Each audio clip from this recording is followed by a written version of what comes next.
A burgundy sweater, a discontinued backpack, a quarter-zip pullover, a Nike Tech fleece tracksuit. People are buying and obsessing over clothing linked to accused killers, criminals, and disgraced figures. Not quietly, not accidentally, but openly and at scale. And this isn't fringe behavior anymore, it's mainstream. In December 2024, Luigi Mangione is arrested, accused of killing Brian Thompson, the CEO of United Healthcare. Within hours, merchandise begins flooding the internet. T-shirts, hoodies, mugs, tote bags. Slogans like Free Luigi appear across major online marketplaces. Some designs show him covered in lipstick kiss marks. Others depict him as a saint, literally labeled Saint Luigi Mangione. According to multiple media reports, the burgundy merino sweater he wore during a court appearance sold out shortly after. A Peak Design backpack, discontinued years earlier, suddenly spiked in online search interest by 800% based on trend tracking data cited by journalists. Independent sellers openly celebrate the moment. One reviewee reads, quote, "Gorgeous, fits well, thick and soft. Free Luigi Mangione," end quote. Another says, quote, "I wore it to my law school class last week. 5 stars," end quote. This is not underground behavior. This is mass participation. And it isn't limited to murder cases. When Nicolás Maduro appeared in viral images during a high-profile arrest and transfer, the internet fixated on something strangely trivial. He was wearing a Nike Tech fleece tracksuit. Not the politics, not the allegations, not the human rights record. The outfit. Social media users identified the exact Nike set. Memes spread. Fashion forums lit up. Search interest surged. The crime faded into the background. The clothing became the story. The same pattern appeared with Jeffrey Epstein.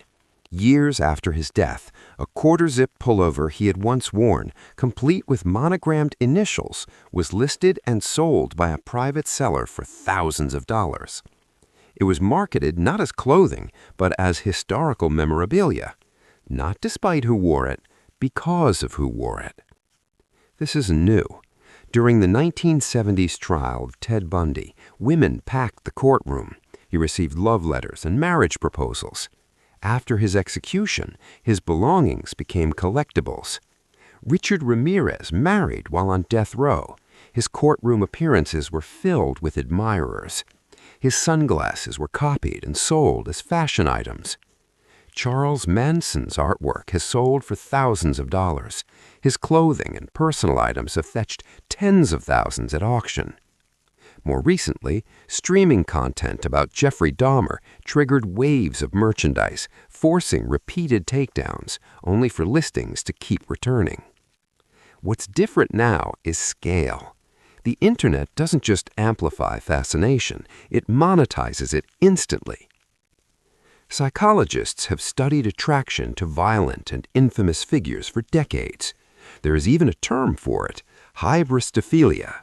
But that alone doesn't explain what's happening here.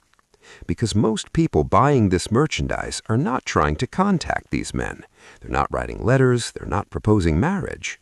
There are deeper forces at work. One is anti-hero worship.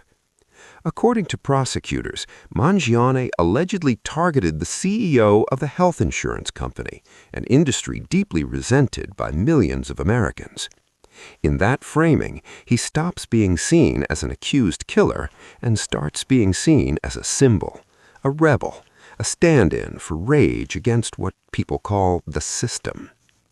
Some merchandise does not even mention his name, just slogans, language attributed in media reports to the case.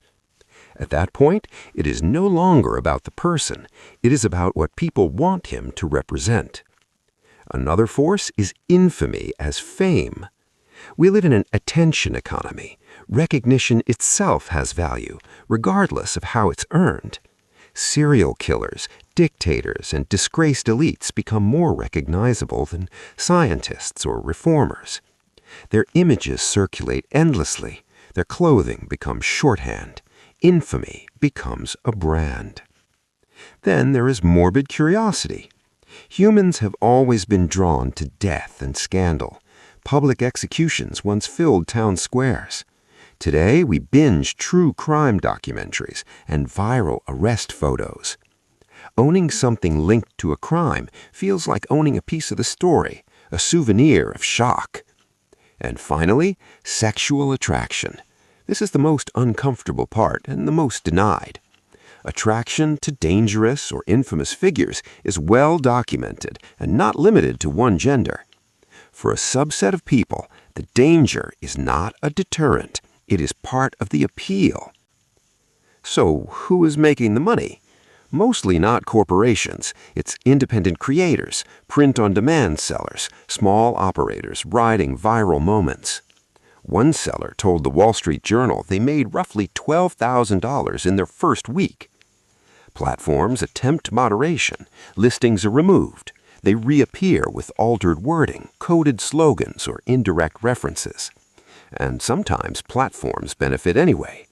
When that burgundy sweater sold out, Nordstrom announced plans to restock. No slogans, no statements, just supply meeting demand. Legally, in most cases, this is allowed. The First Amendment protects expressive merchandise in the United States. But legality is not morality. Brian Thompson had a family, a wife, children.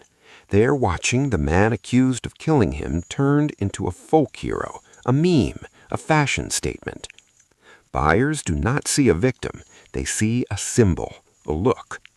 That disconnect between real harm and aestheticized infamy is the disturbing part. We say we hate violence, but we stream it, wear it, monetize it.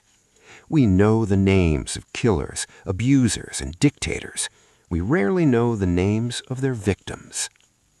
A burgundy sweater, a backpack, a quarter-zip pullover, a Nike Tech fleece tracksuit. The question is not why this happens. The question is when we decided this was normal, and what it says about us that we cannot stop.